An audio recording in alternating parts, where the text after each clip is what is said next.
Hey, on transfère de Nick à Slav. Oui. Si on regarde de l'autre côté, lui, c'est fou, Max. Pour vrai, on en a parlé beaucoup, mais quelle éclosion. Puis on peut utiliser le terme éclosion parce qu'on en a parlé ici, puis on l'a même dit. Moi, je l'ai dit ouvertement, là, le 39,5, j'en revenais pas que c'était ça, la cote au début de la saison. C'était 39,5. Regardez maintenant, 39 points ou moins, c'est la cote la plus payante. Et quand on regarde, on le disait, c'est 21 points à ses 23 derniers matchs. Juraj Slafkovský, maintenant, à la fin de la saison, on fait le même exercice qu'avec Nick Suzuki. Combien de points pour Juraj? Et j'ai fait le même exercice. Gonzo, je ressors mes notes manuscrites et je t'avoue que je me jette moi-même en bas de ma chaise. Ouais. Je me jette moi-même en bas de ma chaise. Donc, je le disais, donc avec 28 matchs à faire et une moyenne de points par match de 0,88 dans le cas de Juraj Slafkovský, contrairement à Nick Suzuki, je vais... C'est parce que Max. J'arrive à 54. Ah! J'arrive à 54 points pour Juraj Slafkovský, mais là, dans ce cas-ci, je pense honnêtement, si j'avais présentement à refaire le over-under de Juraj Slafkovský à l'heure actuelle, tu l'as dit, il est à 39,5 sur mise au jeu au début de la saison. En ce moment, ce serait 50,5. Ce ne serait pas 49,5, ce serait 50,5. Pour moi, je pense qu'il va être quelque part entre 49 et 51. Donc, puisque c'est 50 ou plus, que la cote est légèrement plus favorable, parce que le favori, c'est 45 à 49. Le deuxième favori, c'est 50 ou plus. C'est complètement fou. J'ose le deuxième favori, et je ne peux pas croire que je dis ça. J'ose non seulement le over 39,5 que je perds, que je vais perdre 2 drinks contre mon ami Phil, j'ose le 50 ou plus pour Juraj Slafkovský. Je pense qu'il va le faire. Ça n'a pas de bon sens. Je te parlais d'évolution, puis je faisais une blague avec Pokémon, là, mais c'est carrément ça. Puis au-delà des points, son jeu le long des rangs. Ben oui. Puis ça, pour moi, là, en fait... Là, son jeu, sa confiance, c'est un joueur qui est complètement transformé devant nous. Moi, c'est ça que je disais cette semaine. Est-ce que tu te rappelles d'avoir vu un jeune joueur prendre un step aussi grand dans un échantillon de match aussi court? Oui, c'est Cole Caulfield. Oui, Cole Caulfield. Aussitôt que Saint-Louis est arrivé, il y a un but en 40 matchs, puis il a fini avec 23, 24. C'est vrai, c'est un bon point. C'est ça. Mais il y a une différence, par contre. Complet, dans son jeu complet, parce que Slav, c'est un gars qui ne tirait pas, c'est un gars qui n'avait pas confiance, qui ne gagnait pas ses batailles. Puis pourtant, on le savait que c'était une de ses forces quand on l'a repêché. Ouais. De voir le joueur, si moi, là, j'étais tombé dans le coma après le match 10 du début de la saison, puis que là, je me réveille et je regarde les matchs, je me dis, est-ce qu'on est en 2026? Puis j'ai dormi tout ce temps-là. Mais pour vrai, non, mais c'est un bon point parce qu'en plus, c'est Cole. Cole, on savait, on se disait, ce gars-là, quand il va à mettre dedans, c'est terminé. Ouais. Ça va rentrer. Et ça ne se faisait juste pas. Mais tu sais, on se flagelle là, depuis la semaine passée sur le fait qu'on était complètement dans le champ sur Juraj. Moi, le seul endroit où j'aime me donner crédit, là, c'est sur une trame narrative au hockey que je trouve qu'on utilise encore beaucoup trop. C'est que souvent, puis je trouve que Cole Caulfield et Juraj Slafkovský sont parfaits pour ça. Là. Souvent, on regarde un Cole Caulfield puis on se dit, ce tout petit joueur-là, l'adaptation à la Ligue nationale va être extrêmement difficile parce qu'il est tout petit. Puis on regarde un mastodonte comme Juraj, puis on se dit, ce gars-là, il est fait pour le show. Ouais. Puis moi, j'ai tout le temps dit, c'est le contraire. Cole Caulfield, il est le plus petit depuis qu'il est pee-wee. Il a tout le temps été tout petit. Lui, à 12 ans, il se faisait dire, attention, t'es le plus petit. Puis à 13, puis à 14, ça a été de même toute sa vie. Fait que lui, de se protéger puis d'être le plus petit sur la glace, il en a toujours eu conscience.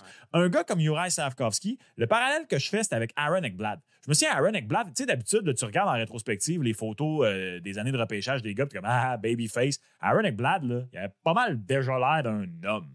Puis Juraj a un petit peu la babyface, là, mais c'était déjà un homme.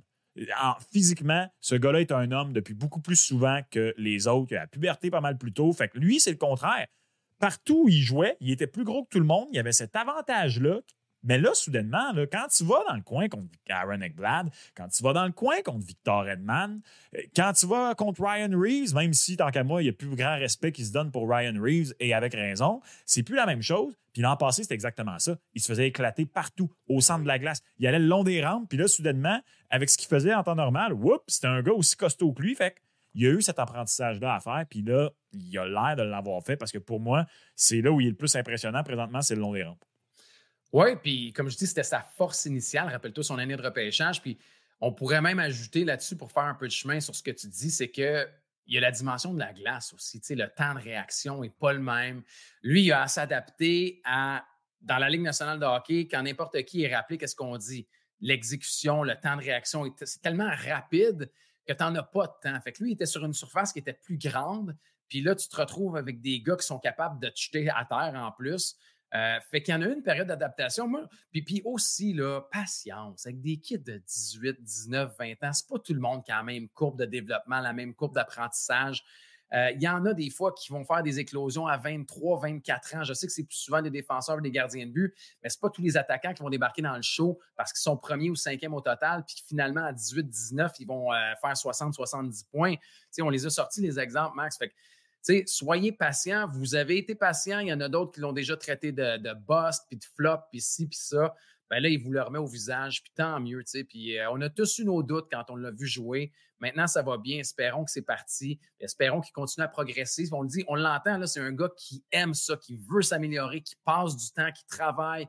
Il fait du travail avec Adam Nicholas, il a fait du travail avec Dr. Schott. Il continue. Même Cole Caulfield en parlait. Donc, c'est une bonne chose, c'est une bonne nouvelle pour le Canadien de Montréal. Et Max, pour terminer, je te rejoins. J'y vais à 50 ou plus. Oh my God. Pour vrai. C'est mauvais signe, ça. Si tu m'avais dit ça, ouais, je sais que c'est mauvais signe. Moi, mais attends, on va y aller d'un petit calcul facile, OK? Vas-y donc. Il est 21 en 23. OK? D'après moi, d'ici à la fin de la saison, on va continuer à évoluer sur le premier avantage numérique, va continuer à évoluer aussi sur le premier trio. Donc, il doit être 21 en 28 s'il veut avoir 50 points. Est-ce que tu penses qu'il est capable d'être 21 en 28? C'est ça la question. Oui, je pense qu'il est capable. Si les gens à la maison pensent qu'il est capable d'avoir 21 en 28 avec le jeu qu'il a, le temps de jeu, les opportunités, les partenaires de trio, l'avantage numérique, ben vous avez votre réponse. Faites le calcul, c'est de la logique, comme Max dit. Je ne m'attendais pas à ça. Cette J'en reviens pas, je me surprends moi-même. J'imagine que toi aussi. Mais... Ouais, non, moi aussi. Puis c'est mérité. Puis au risque de me répéter, c'est que moi, je trouvais tellement qu'on s'accrochait à des petits détails qui n'existaient pas réellement au début de la saison. Ça s'est vraiment fait une évolution. Après ça, on verra l'an prochain quand les matchs vont recommencer à compter de qu'est-ce que ça va donner. Mais là, probablement avec, on l'espère, un Kirby Dach et au moins un autre joueur offensif. Là, soudainement, parce qu'en plus, tu sais, OK, on dit que d'un côté, c'est entre guillemets facile parce que le Canadien ne joue plus pour rien. Là. Mais de l'autre, c'est tough. Particulièrement quand ils sont sur la route. T'es l'autre équipe, là. T'as ce trio-là à surveiller. C'est tout. Puis après, c'est tout. Ouais. Mets dans les pattes qui tu veux d'eux autres, là, puis c'est réglé. Okay, je te lance une curve. Je te lance une curve avant qu'on passe à l'autre sujet, OK, rapidement, mais si Kirby Dach avait été là, parce que moi, je vois Kirby Dach regarder le buffet puis il se dit « Caroline, j'ai juste le goût de participer. » Dach serait où à travers tout ça? Il y aurait combien de points? Est-ce que Slav aurait eu son éclosion si Dach avait été là? Est-ce que... J'aime ça, mais... Oui. Moi, tu le sais, moi, j'avais Kirby Dach devant Nick Suzuki pour les points cette année. Plus. Et là, je ne suis pas du tout certain pour l'an prochain parce que Kirby Dach va avoir un an à rattraper. Nick Suzuki est en train de devenir un gars du point par match avec peu d'options. Je sais pas. Moi, j'ai hâte de voir l'an prochain parce que je pense que le Canadien l'an prochain va prendre un bonbon, c'est drôle à dire. Pas la friandise, là, mais va faire un beau bon. Voilà. Ouais. Le problème, c'est que la division Atlantique, pour moi, l'an prochain, est peut-être la plus forte. Parce que Floride, Tampa, Toronto, pour moi, ça s'en va pas nulle part de sitôt. J'arrête de manquer de respect au Boston. Ottawa, Buffalo finit par arriver. Détroit, en ce moment, a une place en série. Canadien. Les 8 équipes, je trouve qu'il y a du potentiel là-dedans. Pour faire les séries. Puis, je suis d'accord. Ça, c'est quelque chose de très important à prendre en considération. Tu sais, quand j'entends que le Canadien, l'an prochain, il faut que ce soit rendu les séries, attention. Ils ne sont pas dans le Pacifique où tu as 3 clubs, puis qu'après ça... non, je crois pas. Les Sharks et les Canards, tu sais. Donc, ça risque d'être très intéressant les prochaines années. Mais, tu sais, souviens-toi, pendant longtemps, on avait le discours que ce qui manquait aux Canadiens, c'était du talent de grade A que même Ottawa a, que même Buffalo a. Puis là, je suis en train de me dire, peut-être que le Canadien l'a trouvé, son talent de grade A. Ça en prend plus. Ça en prend tout le temps plus. Il n'y en a jamais assez. Il n'y en a jamais assez, mais c'est plus intéressant que ça l'était. C'est ça qui commence, on commence à voir. Puis là, tu te dis tout le temps, OK, au repêchage, qu'est-ce qu'ils vont faire? On a tellement de choix, ils vont bien monnayer ça, ils vont aller chercher un gars. Donc, on verra les joueurs ciblés, puis toi, t'es pour Trevor Zegras, hein? Moi, je détesterais pas. Je veux dire, on aurait un méchant choix à Montréal, c'est sûr. Là, voilà. à voir ce qui est disponible. Mais de toute façon, c'est la bonne nouvelle, c'est qu'on pourra continuer à en parler dans les semaines à venir avec la date limite des transactions et même le repêchage